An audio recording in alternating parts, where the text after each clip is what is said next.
ఆంధ్రప్రదేశ్లో కూటమి ప్రభుత్వం అధికారం చేపట్టిన అనంతరం ఎన్నికల వేళ మేనిఫెస్టోలో ప్రకటించిన హామీలను ఒక్కొక్కటిగా నెరవేర్చుకుంటూ దూసుకుపోతోంది. అయితే తల్లికి వందనం పథకం కింద ప్రభుత్వం ఎంత ఇస్తుంది, ఒక్కరికే వర్తిస్తుందా, ప్రభుత్వ పాఠశాలల్లో చదివే పిల్లలకు మాత్రమే ఈ పథకం వర్తిస్తుందా అంటూ అనేక అనుమానాలు వ్యక్తమయ్యాయి. దీంతో ఈ అనుమానాలన్నింటికీ తెరదించుతూ లోకేష్ తాజాగా స్పందించారు. ఈ పథకాన్ని త్వరలోనే అమలు చేయనున్నట్లు తెలిపిన ఆయన ఇప్పటికే ఈ పథకానికి సంబంధించి విధి విధానాలను రూపొందిస్తున్నట్లు వివరించారు. కుటుంబంలో ఎంతమంది పిల్లలున్నా అందరికీ తల్లికి వందనం వర్తిస్తుందని, పైగా ఈ పథకం ప్రభుత్వ, ప్రైవేట్ పాఠశాలల్లో చదివే విద్యార్థులందరికీ వర్తిస్తుందని లోకేష్ స్పష్టం చేశారు. కూటమి ప్రభుత్వం అధికారంలోకి వస్తే ఎంతమంది పిల్లలుంటే అందరికీ ఇస్తామని ఎన్నికల ప్రచారంలో చెప్పామని, ఆ మాటకు కూడా కట్టుబడి ఉన్నామన్నారు. పథకంలో ఎలాంటి లోటుపాట్లు లేకుండా రూపొందించడమే తమ లక్ష్యమన్న ఆయన నిబంధనలు రూపొందించేందుకు కాస్త సమయం పడుతుందని, ఈ అంశంపై ఇప్పటికే మంత్రులతో చర్చిస్తున్నట్లు చెప్పారు.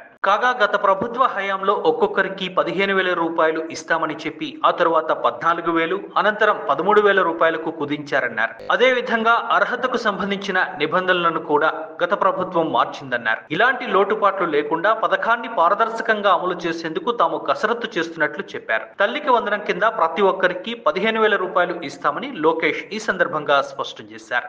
ప్రధానంగా ఎన్డీఏ ప్రభుత్వం అధికారంలోకి వచ్చే ముందల చాలా స్పష్టంగా ఎంతమంది బిడ్డలు ఉంటే అంతమంది బిడ్డలకి ఇస్తామని హామీ ఇస్తాం జరిగింది. ఆ హామీకి మేము కట్టుబడి ఉన్నాం.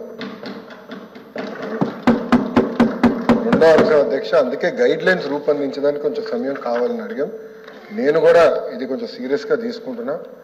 మంత్రులందరితో కూడా మేము చర్చిస్తున్నాం. గతంలో జరిగిన లోటుపాట్లు జరగకూడదనేది మా లక్ష్యం. మీరన్నట్టు గతంలో 15,000 రూపాయలని, తర్వాత అది కాస్త నెక్స్ట్ ఇయర్ 14,000కి అయింది, తర్వాత 13,000కి అయింది. 1,000 రూపాయలు టీఎంఎఫ్ అన్నారు, ఇంకో 1,000 రూపాయలు ఎస్ఎంఎఫ్ అని అది డబ్బులు తీసుకుంటాం జరిగింది. అంతేకాకుండా ఎలిజిబిలిటీ క్రైటీరియా కూడా మార్చడం జరిగింది అధ్యక్ష. గ్రామాలు వచ్చే గల 5,000 రూపాయలు నెలకు వస్తే ఆటోమేటిక్గా వాళ్ళు ఎలిజిబుల్ అనేది, 5,000 కన్నా తక్కువ వస్తే ఎలిజిబుల్ అన్నారు. అట్లా మళ్ళీ దాన్ని మార్చారు.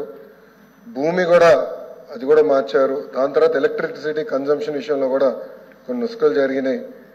ఇంతేకాకుండా పాదయాత్రలో కూడా నేను అనేక మందిని కలిసినప్పుడు వాళ్ళు చాలా స్పష్టంగా, మేము ఇప్పుడు అప్పు చేసి ఒక 4-వీలర్ 4th హ్యాండ్ బండి కొన్నాం అంటే 30,000 రూపాయలు, 40,000 రూపాయలు పెట్టి ఒక స్కార్పియో కొనుక్కున్నాం. ఇమీడియట్గా తీసుకున్న వెంటనే మా తెల్ల కార్డు పోయింది, దానివల్ల మాకు రావాల్సిన సంక్షేమ కార్యక్రమాలన్నీ పోయినాయని వాళ్ళు నాకు చెప్తాం కూడా జరిగింది. ఇది కూడా మేము డిస్కస్ చేస్తున్నాం. ఎందుకంటే గ్రామ సచివాలయ, వార్డు సచివాలయాలు స్వామి గారి కింద ఉంది, మళ్ళీ ఆర్టీజీ నా కింద ఉంది. మీ ఇద్దరం కూర్చుని డేటాని కూడా ప్యూరిఫై చేయాలి, పకడ్బందీగా ఇది అమలు చేయాలనేది లక్ష్యంతో మేము చేస్తున్నాం అధ్యక్ష. సో మీకు ఎలాంటి సందేహంలా అవసరం లేదు. అర్హులు ఎంతమంది ఉన్నా ఇవ్వాలనేదే ఎన్డీఏ ప్రభుత్వం లక్ష్యం. అది మేము సాధిస్తాం.